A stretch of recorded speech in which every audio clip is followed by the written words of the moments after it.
ride. Want a lift? Hey! Okay, dude, let's see what that jalopy can do! What's a jalopy?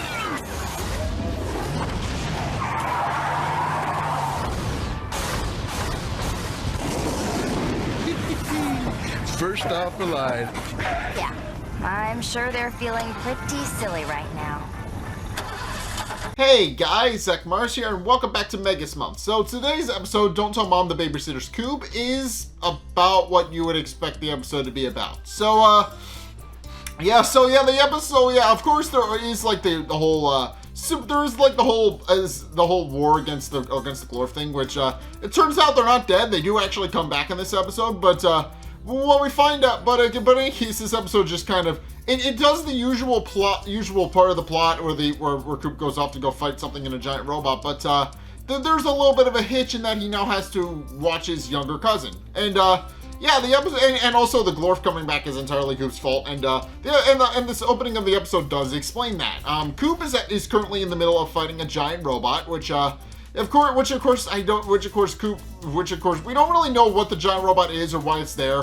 All we know is that Kiva is very insistent on the fact that Coop doesn't smash its matter-antimatter propulsion system, which of course Coop points out that he isn't really worried about, pointing out that it isn't his first rodeo, and then proceeds to fly off and goes to rip the robot in half, and proceeds to actually wind up damaging it, which as Kiva explains is actually a bad thing, because it turns out the and so if you can't tell by its name, the matter and antimatter normally do not mix, because the scientific explanation behind this is that matter is in the actual thing, antimatter is basically just regular matter, but the way it works is that the charges are all opposite of what actual matter is.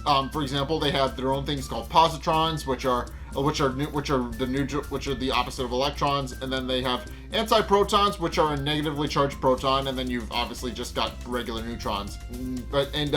Of course, this is the problem being that because Coop damaged it, the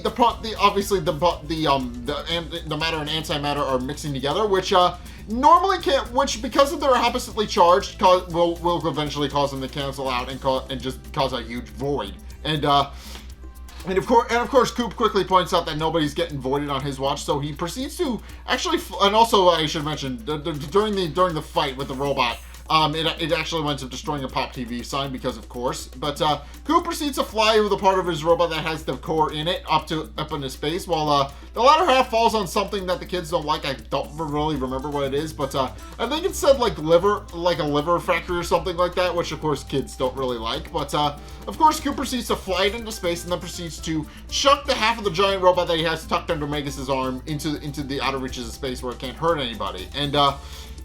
And of course, this does indeed wind up not really having any effect on the Earth, because obviously the main threat it posed was that it would eat something and cause a massive problem, because it would just eat all the matter in the immediate area and destroy it. And of course, because Coop chucked it into this outer space where there's literally nothing for literal light years around for it to eat, except for maybe a planetoid. It winds up being completely safe and completely fine, and Coop tells Kiva and Jamie that they had nothing to worry about, and then proceeds to fly back home. Unaware that what he actually did was he actually created a portal into null space, which as it turns out, the Glorft were stuck in because Coop actually wound up damaging their null space projectors, which is what enabled them to come in and out of null space. And because Coop damaged that in the final battle at the end of the first season, they were currently stuck in null space with no way out. So naturally, when Coop inadvertently creates a rift for them to climb through, Glorft immediately jumps at the opportunity and has the Carriager flown through it. And the Carriager actually sports a different design in this season, because Glorft actually explains later, so I'll wait for him to explain. But basically, he flies the Carriager back through the portal, and then declares that he's going to get his revenge on the Earth at long last, and finally destroy the Earth once and for all. Meanwhile, Coop arrives home, only to discover that to his horror that his little cousin Skippy is there, And of course, what we quickly find out is that Skippy is not a very likable kid. And of course, Coop doesn't really want to babysit Skippy, but his mom proceeds to explain. And I should mention, this is a running thing. We don't actually ever see her. She only ever just hollers down into the basement whenever she needs something from Coop. And otherwise, she's just kind of mentioned or doesn't appear in an episode like at all. So yeah, she's literally just this character that exists in the story, but we never see her. She never shows up. I think I've explained that, but it bears repeating. She just isn't it. She talks to her son, but she never actually comes down to actually talk to him. She just hollers orders at him and then leaves. And sure enough, she does exactly that. She explains how how Coop's mom and her sister, or about how Mrs. Glorft and her sister are actually going out for a bit to go shopping. And in the meantime, Coop has to, in his mom's own words, be a responsible adult for a couple of hours for once in his life, and just watch Skippy.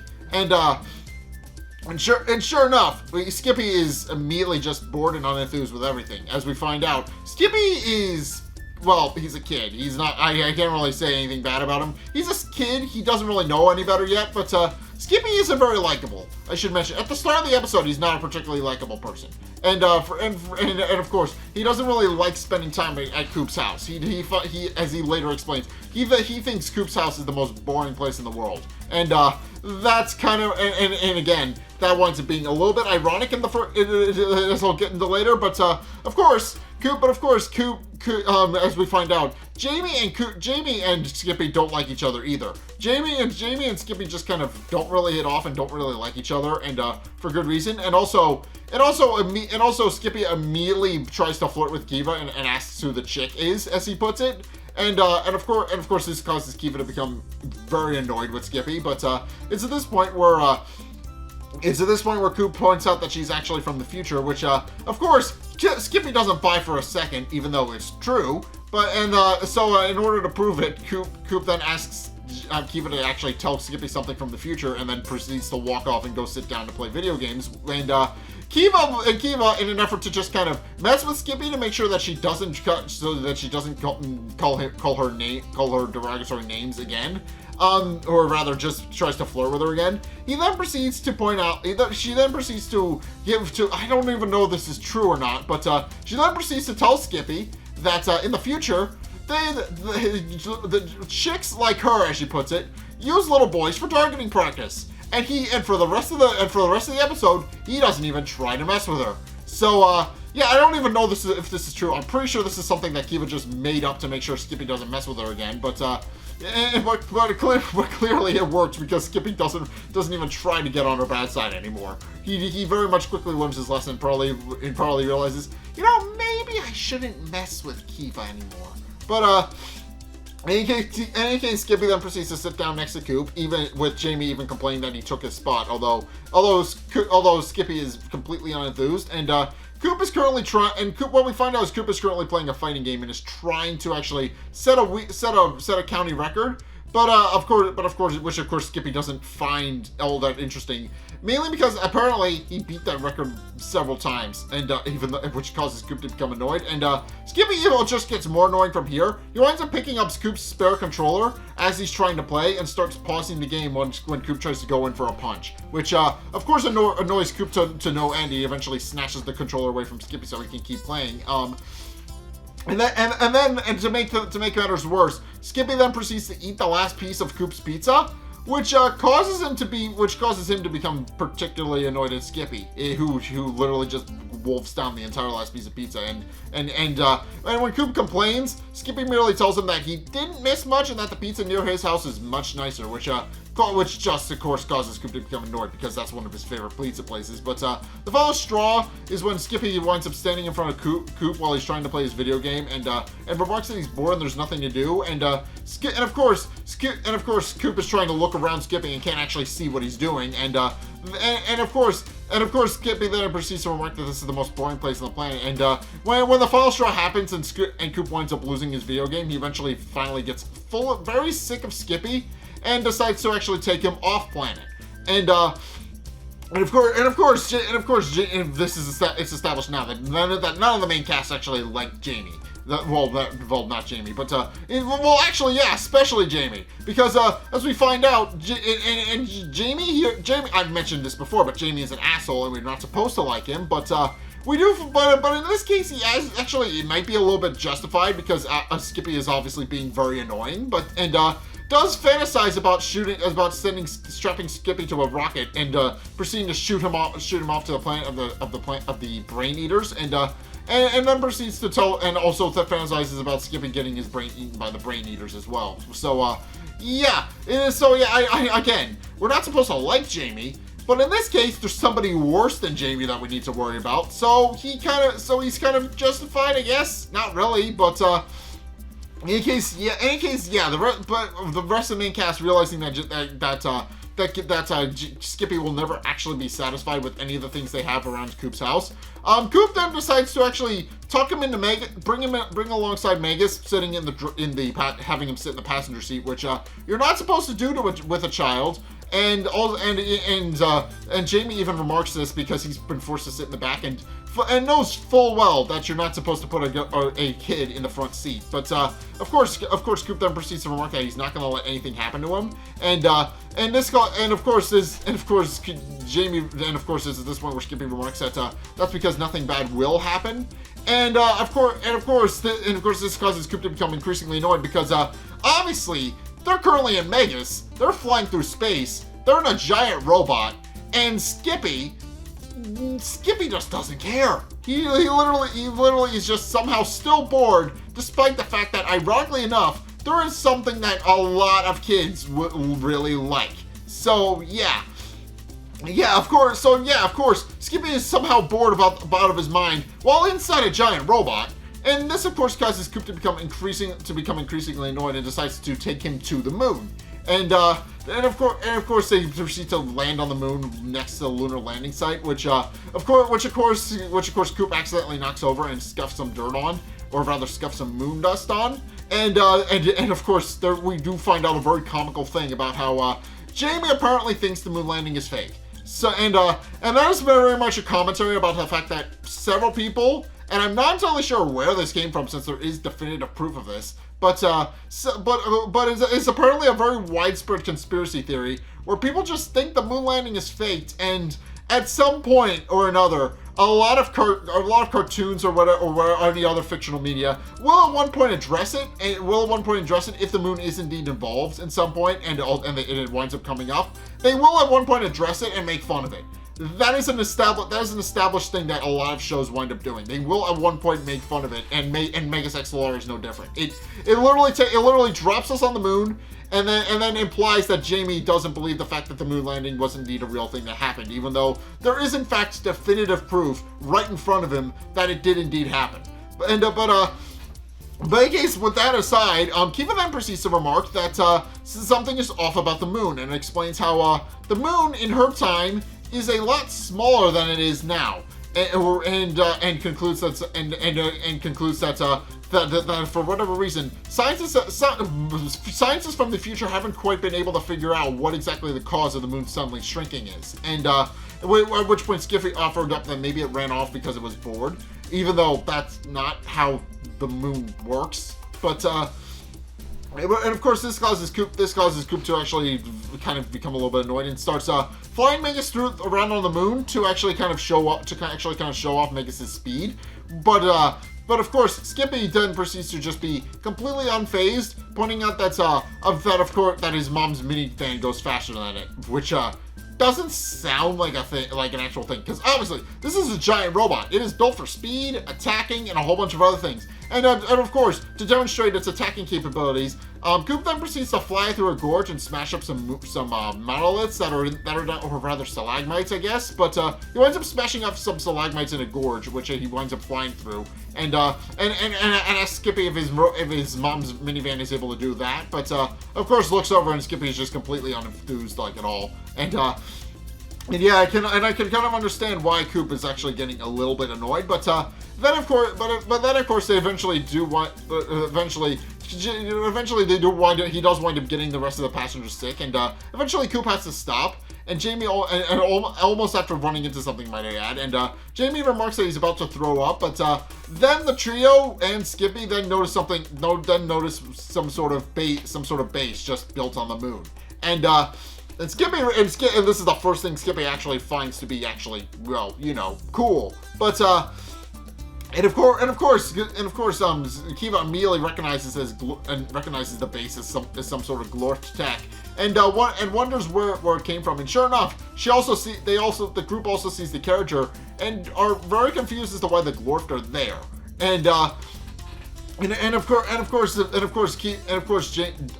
Coop then points out that he thought he wasted them and wonders why they're there. But and Kiva points out that she doesn't really know, but that they'll have to actually figure out what the Glorft are doing at some point. And tells Coop to actually try and go in and try and figure things out. And Coop does that, and one of the first thing he does is tries to actually activate active camo on Megas to actually try and get it to blend in, but he kind of struggles a little bit with it because apparently the active camo has multiple settings, and he can't find the one he needs. And actually, at one point, he accidentally activates a setting on Megas that actually makes it brighter and more obvious. Which I'm not entirely sure what the purpose for that is, but I get the feeling it's supposed to be able to hide Megas amongst the sun or something, so that he don't, like.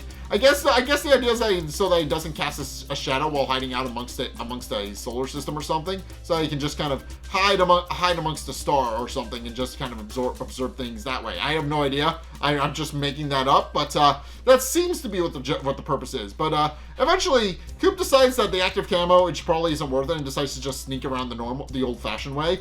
And sure enough, he does, and then proceeds to actually take out several different Glorft robots, which Kiva becomes annoyed about because Coop is just kind of screwing around for time, and of course, tells him that Coop should actually figure out what exactly it is that they're doing. So Coop then proceeds to actually go into the main base, which, as they find out, has breathable air for some reason.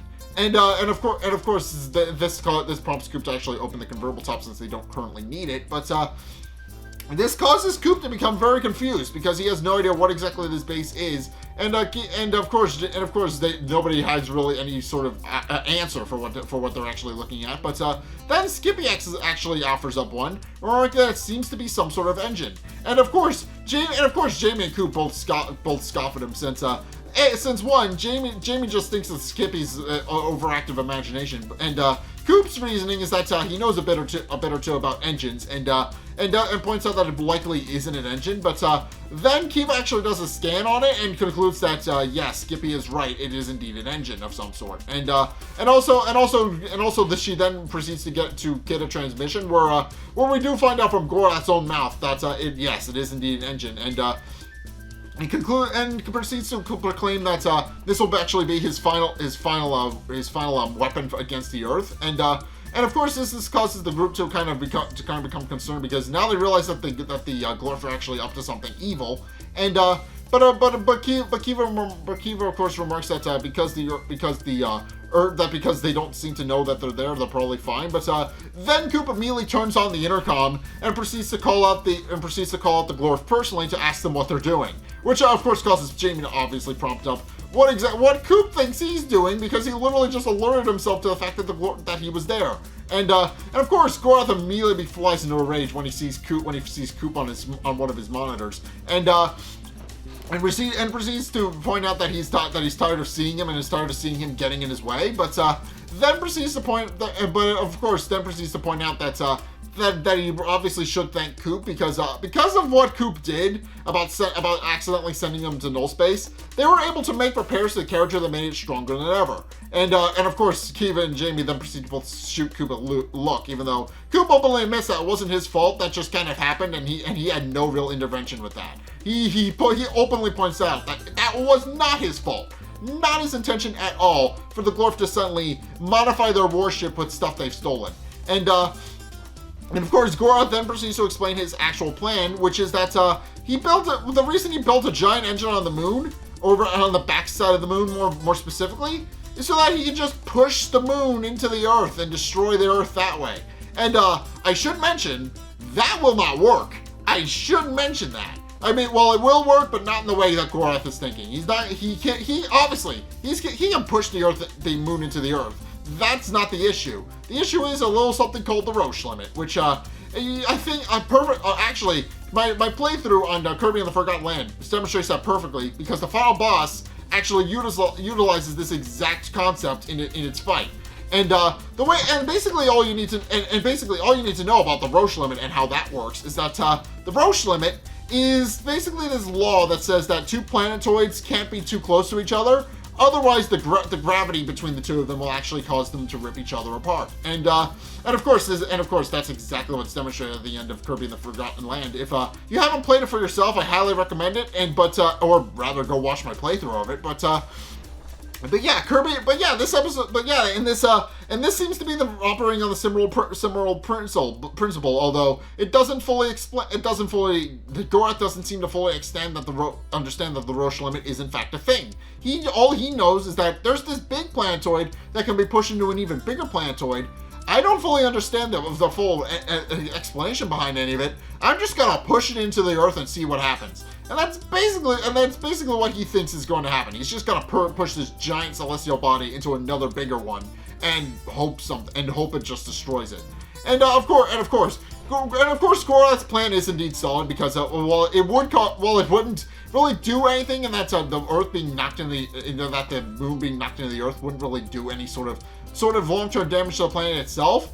It would cause the planet to partially shake itself apart, and also mess up our environment something fierce. So it'll just mess up the environment and ecosystems and a whole bunch of other things, and cause a whole bunch of widespread problems that science isn't going to be able to readily fix. So Glorft is indeed right about the fact that pushing the Earth into the moon into the Earth will actually cause problems, but not the way he thinks. I should mention, I'm just breaking down the real life science behind this because I can. But yeah, I don't think Glorft fully understands how planets work. I think that's what that's just a long-winded way of me saying that Glorft doesn't understand how planetoids work. That's basically what I'm trying to explain to you guys now. I'm just explaining the real life science behind why this plan is stupid. But in case Coop then proceeds to point out that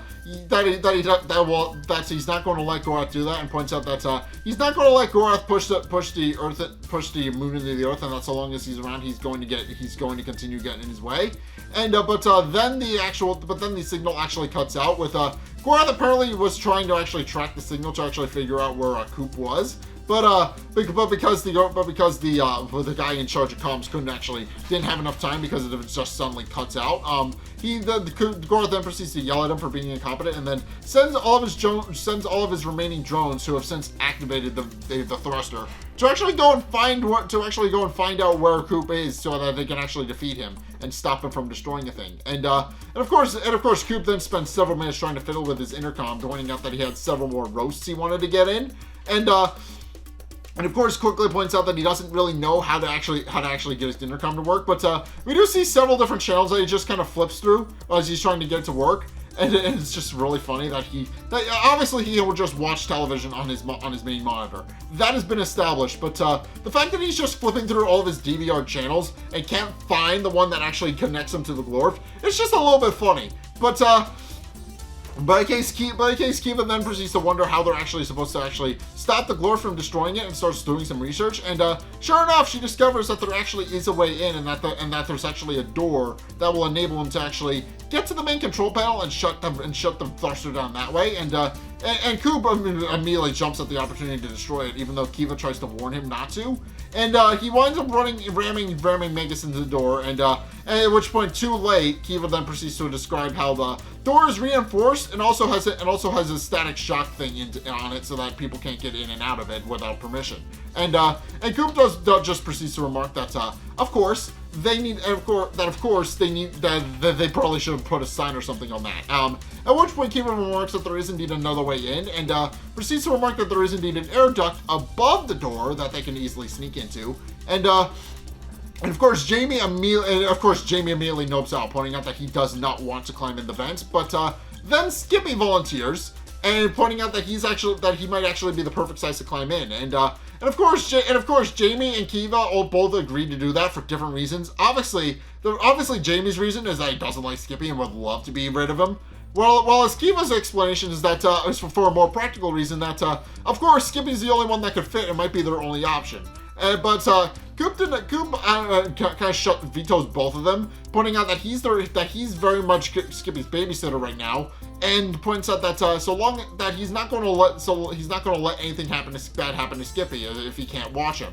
But as he goes on his rant about how he's not going to let them send Skippy off to do something dangerous, Coop accidentally sets off the Kuna's ejector seat, and winds up launching Skippy into the base. Which, of course, so ironically enough, in an effort to try and keep Skippy from doing something dangerous, he accidentally sends Skippy somewhere dangerous, and this of course causes Skippy to actually start exploring the base to try and figure out the ins and outs of it. While Coop tries to actually get back to Skippy, but and of course even remarks that his mom is very much going to kill him when she finds out what happened. But of course they wind up being surrounded by Glorft, Max, and Jamie then remarks that those guys will probably kill him first. At which point, Coop then proceeds to go into battle, and what he does is he actually, it's not quite an NES Zapper, but it's based on one. But he pulls out one of those, those little arcade game shoot 'em up things that you can find. He has one of those wired into Megas, and that's how he operates the blasters on Megas.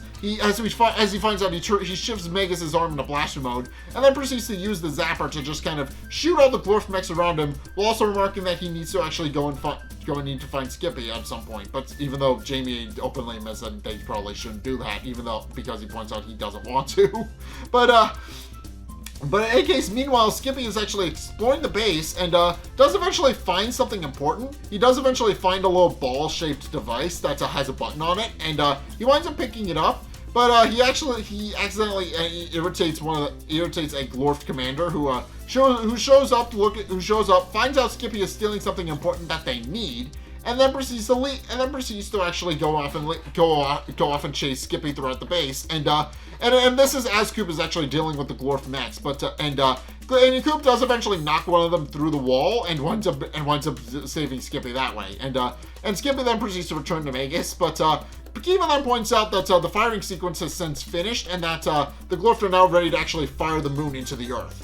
And Glorft then proceeds to prepare the firing sequence, and it doesn't work, like at all. But not for the reason I just explained earlier, but rather for the fact that the thruster just isn't working for some reason. For some reason, the thruster just isn't activating, even though Glorft had one of his men press it multiple times. And eventually it's revealed what actually happened. Skippy reveals that apparently the thing he found is the trigger, and because the heroes currently have it, there's nothing that the Glorft can actually do to actually get it to launch. And of course, Coop then proceeds to take it from Skippy, pointing out that a responsible adult should probably handle it, and also proceeds to show some pride in Skippy, pointing out that kicking alien butt seems to run in the family, with Jamie adding a remark about how fat seems to remark in the family as well. And I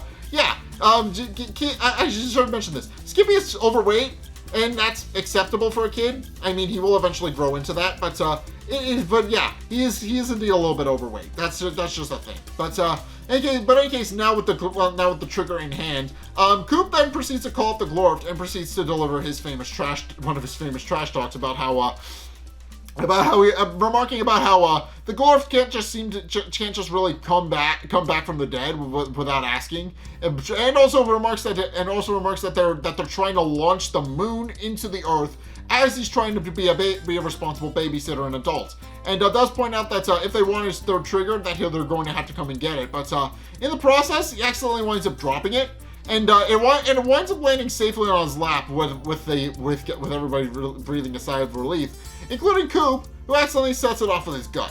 So even though Coop does a big thing about how I'm going to let a responsible adult handle this, and Coop is not a responsible adult, like at all. In fact, he sets off the Glorft's very own machine, and this of course causes Skippy to kind of sarcastically remark that maybe they should have let a responsible kid handle it instead, But Coop, now determined to make sure that the moon doesn't crash into the Earth, then proceeds to use his blaster to actually try and shoot the thruster, asking them how they like that.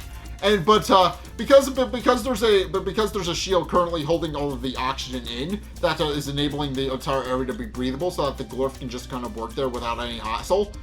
This actually causes it to just kind of ricochet around the one-way force fields, and proceeds to actually break the charging station that enables the thruster to actually fly and fall over.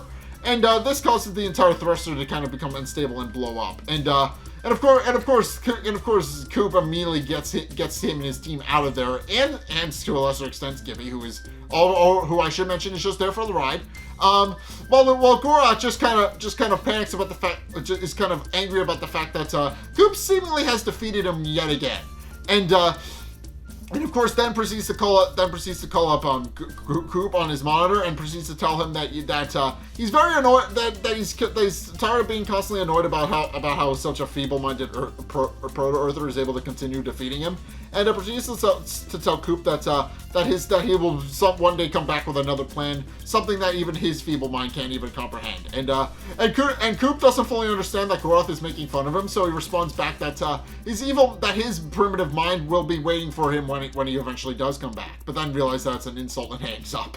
And then proceeds to fly back to Earth, but because the Glorft's giant space thruster is actually blown up, it actually took out a sizable chunk of the moon, which Kiva finally realizes is why the moon is a lot smaller in her own time, because Coop blew it up during a fight. She didn't even realize that was a thing. Coop just blew it up during a fight, and she finally realized that she probably should have expected that. But Coop then remarks that it's probably fine that nobody actually sees that side of the moon anyway, and proceeds to return home. And sure enough, Skippy then proceeds to plead with his mom, remarking that he just proceeds to go into a bit of a tirade about he just proceeds to start excitedly remark all the exciting things his cousin Coop took him on and showed him, and pleads with his mom to actually take him back again. And Coop, while hearing this, proceeds to turn on the television and proceeds to watch a news program about the fact that the moon, because Coop accidentally blew up part of it, the moon is now a bit smaller and has started messing with all of the weather patterns on the Earth, which of course is causing irreparable damage, and scientists aren't quite sure what happened. Of course, Coop isn't really particularly concerned about that. Turning off first and foremost, he turns off the moon, and that reveals that he actually got $5 for babysitting Skippy, with Jamie pointing out that that's enough for them to actually buy some bubblegum flavored ice cream. Which, and of course, Kiva then proceeds to point out that the very obvious problem they caused, and that they seem to have permanently, irreparably made the Earth a much more unstable environment to live in, because now the weather is just a mess. And but of course, Coop points out that wonders what that has to do with bubblegum ice cream, and Kiva then reluctantly points out that it has nothing to do with that, and does indeed decide that ice cream is good and that they should actually just go and leave. And sure enough, Coop then proceeds to try and climb out of the basement, but when he remembers that Skippy is up there and is trying to plead with his mom and aunt that he should come and visit with Skippy with cousin Coop very soon.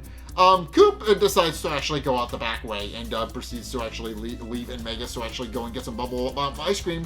And we do actually see the ramifications of Coop's actions. Because he blew up the moon, the weather is now a complete and utter shitstorm. It is just a mess. And sure enough, in the end credits, the first thing they do Kiva does after they go to get some ice cream is she makes Coop put the moon back together piece by piece. She makes him fix the problem that he caused, and I think this is again, this is one of the few times where Coop has actually seen ramifications for his actions. And I think this is the first time Kiva's been the start of that. This is the first time where Kiva's like, no, this is a problem. You need to put the moon back together, or it's going to continue to be a problem. And this isn't something that can just easily go away on its own. And yeah, to be fair, this isn't something that's just gonna magically fix itself. Obviously, Coop has destroyed countless. Obviously, there's been things where Coop has destroyed countless plants, and there isn't anything they can do about that. But and then there's obviously some of the Earth-related stuff where Coop will destroy a city or two. but there's construction crews for that. They can eventually fix that. Coop is not going to. There's nothing Coop can really do in that situation to help fix anything. The moon, though, that's something only Coop can really fix. So, of course, Kiva makes him do it. So, this episode is just a lot of fun. First and foremost, you got the fact that Cousin Skippy, for most of the episode, doesn't really enthuse with anything Coop has to offer until he finds out that Coop is some sort of superhero. At which point Coop immediately becomes his favorite cousin. But more to the point, this episode brings the Glorft back into the equation, and now they're back, and now they're ready to actually start rumbling with Coop again. They're ready to start making his life a living hell. And obviously Coop didn't defeat the Glorft forever, because eventually they were going to come back. Because it was left ambiguous as to what actually happened to the Glorft. And now we know they were just stuck in null space with no way out, and Coop provided them a way out, so now they can just get in and out. But yeah, eventually the Glorft are eventually going to come back and cause more problems, and that's fun, because the Glorft are actually just really fun bad guys. I do like them. But in any case, yeah, that was my review of Megas XLR. What you guys think? Let's get your question going in the comment section down below, or over on my Discord server, link in the description. Anyway, thank you guys so much for watching. If you enjoyed, be sure to like, comment, and subscribe. Also, be sure to follow me on Twitter in the description below. Be sure to check out my Patreon in the description below as well. It's only a couple bucks a month. It does really help me out. And you guys get access to a bunch of cool perks that I'm always saying thanks. So be sure to check those out. Link is down in the description. And finally, if you want to see more content from me, then be sure to check out what's linked in the end screen for you guys. The top one's the most recent video. It may or may not be this one. Whereas the bottom one is the video recommended to you based on what you've already seen from me, and in this case, it is actually Courage Melt, the previous one of these that I did. So if you absolutely want to go check that out, by all means, go check that out. Again, link is on the end screen. Go watch that one. I put a lot of work into that one. I'm somewhat putting a lot of work into this one, and I hope you guys will actually enjoy it. But in any case, yeah, thank you guys so much for watching. Until next time, I'll see you guys in the next video. Peace.